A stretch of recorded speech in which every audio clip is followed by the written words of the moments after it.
сабак. Саламатсыңарбы балдар? Китеп дептерлериңерди даярдап алган болсоңор, сабагыбызды баштайлы. Өтүлгөн теманы эсибизге түшүрүп, берилген суроолорго жооп беребиз. Кыргыз тилинде канча йоттошкон тамга бар? Ооба, 4 йоттошкон тамга бар. Я тамгасы кайсы тыбыштын жардамы менен айтылат? Туура айтасыңар. Ый, а тыбышынын жардамы менен айтылат. Ый, о. Бул тыбыш кайсы тамганы билдирет? Ооба, йо тамгасын билдирет экен балдар. Анда бүгүнкү өтө турган темабыз кыргыз алфавити жана тамгалардын аталышы. Балдар, бүгүнкү сабакта алфавиттеги тамгаларды ирети менен туура атап, андагы үндүү жана үнсүз тыбыштарды туура айтып бересиңер. Сүрөт боюнча сөздөрдү таап, сөздөрдөн сүйлөмдөрдү түзө аласыңар. Балдар, алфавиттер эмне үчүн керек? Ушул суроого жооп таап көргүлөчү. Ооба, алфавиттеги тамгалар менен ар кандай сөздөрдү жазабыз. Алфавитти кимдер ойлоп тапты деп ойлойсуңар, балдар? Кана, ойлонуп көргүлөчү. Алфавитти кимдер ойлоп тапкан? Келгиле анда, балдар. Бир тилдеги тамгалардын ирети менен жайгашышы алфавит деп аталат экен. Билесиңерби, алфавит деген сөз грек алфавитинин эң башкы 2 тамгасынан альфа А жана бета Б аталышынан алынган. Азыркы кыргыз алфавити 1940 жылы орус графикасынын негизинде колдонула баштаган. Орус графикасы славян азбукасынын негизинде келип чыккан. Аны 9-кылымда болгар элинин уулдары түзгөн экен, балдар. Ал эми жаңы кыргыз алфавитинде орус алфавитинин 33 тамгасы толук кабыл алынган. Кыргыз тилинин тыбыштык өзгөчөлүгүнө ылайык Ö, Ü, Ң тамгалары берилген. Булардын ичинен 22 тамга үнсүз тыбыш. Алар Б, В, Г, Д, Ж, З, Q, Л, М, Н, Ң, П, Р, С, Т, Ф, Х, Ц, Ч, Ш, Ш.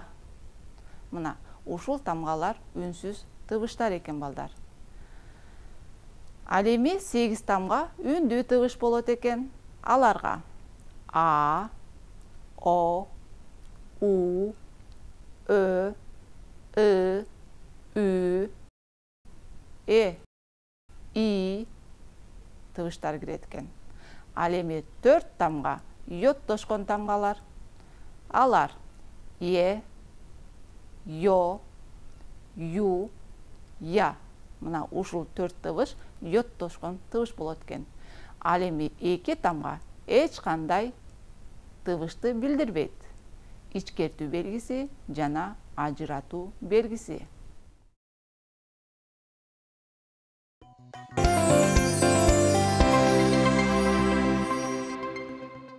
Алфавиттеги ар бир тамга баш жана кичине, басма жана жазма түрлөргө бөлүнөт. Тамгаларды алфавиттик иретте жайгаштыр. Балдар, бул жерде ар кандай иретте тамгалар берилген. Эми ошол тамгаларды алфавиттик иретте жайгаштырып көргүлө.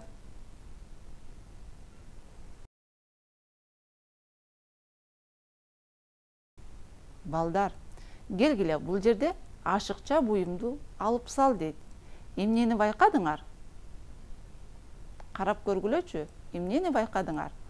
Ооба балдар, бул жерде с тамгасынан турган буюмдар кайсылар экенин байкадык. Демек, алар кайсылар экен? Свитер, суу, сүлгү, сумка, саат. Демек, бул буюмдар с тыбышынан башталды. Кананда кайсы буюмдарды алдык? Свитер, суу, сүлгү, сумка, саат. Мына ушул буюмдарды алдык балдар. Эми балдар, сөздөрдү ажыратып табышмактын жообун табабыз. Балдар, бул жерде сөздөр кошулуп жазылган экен. Эми ушуларды ажыратып, анан бул табышмактын жообун тапканга аракет кылгыла. Не деген сөздөр бар экен, кана ойлонуп көргүлөчү. Асман жердин ортосунда көпүрө, бирок болбойт адам басып өтүүгө. Демек, бул табышмактын жообу эмне деп ойлойсуңар балдар? Ооба, бул асан үсөн желеси. Кийинки тапшырма балдар. Бул жерде ашык тамгалар кошо жазылган. Бул сөздөрдүн ашык тамгаларын алып сал дейт. Кана, кайсы тамгаларын алып салабыз?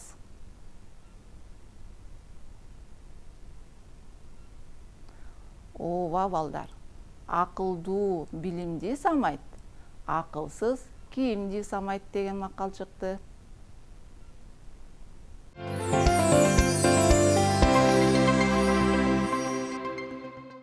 Кийинки силерге берген тапшырма. 4 мезгилдин бири ал, кут төгүлгөн. Эгерде к ордуна жыны койсоң, кезиктиресиң аны сандар дүйнөсүнөн. Жообу кандай балдар? Ооба, күз 100. Кынын ордуна ж тамгасын койсок, 100 деген сан келип чыгат экен.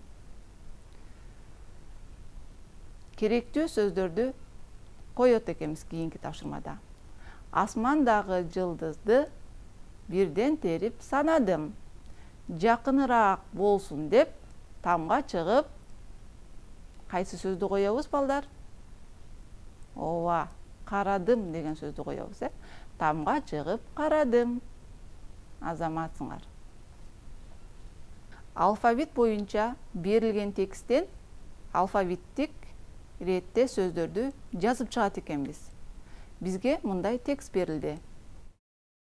Мээнет кылган адамдын оозу ашка толот, ал адам эмгегинен рахат алат. Демек, ушул тексттен алфавиттик ретте сөздөрдү коюп чыгабыз. А тыбышынан башталган сөздөр кайсылар балдар? Ооба. Ал, адам, адамдын, ашка, алат. Кийинки к тыбышынан башталган сөздөр кылган, бир эле сөз бар экен, Ал эми м тыбышынан башталган сөздөр булар кайсылар экен? Мээнет, бир гана сөз бар экен, м тамгасынан башталган. Т тыбышынан башталган сөз толот деген бир сөз бар экен. О тыбышынан башталган оозу деген сөздү жазсак болот экен. Ал эми ы тыбышынан башталган сөз рахат. Балдар, ушул эрежелерге таянып, китебиңердин 43 бетиндеги көнүгүүлөрдү өз алдынча иштегиле.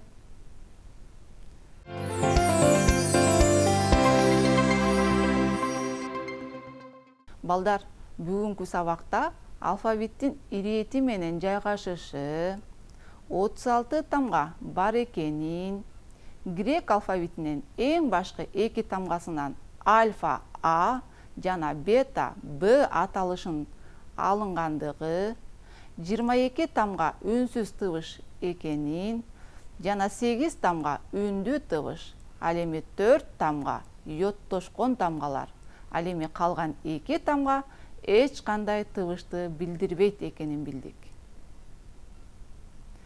Алфавитти кимдер ойлоп тапты болду экен балдар? Китептерден карап билип алсаңар болот. Ушуну менен сабагыбызды аяктадык. Кийинки сабактарда көрүшкөнгө чейин жакшы калгыла. Көңүл бурганыңарга чоң рахмат.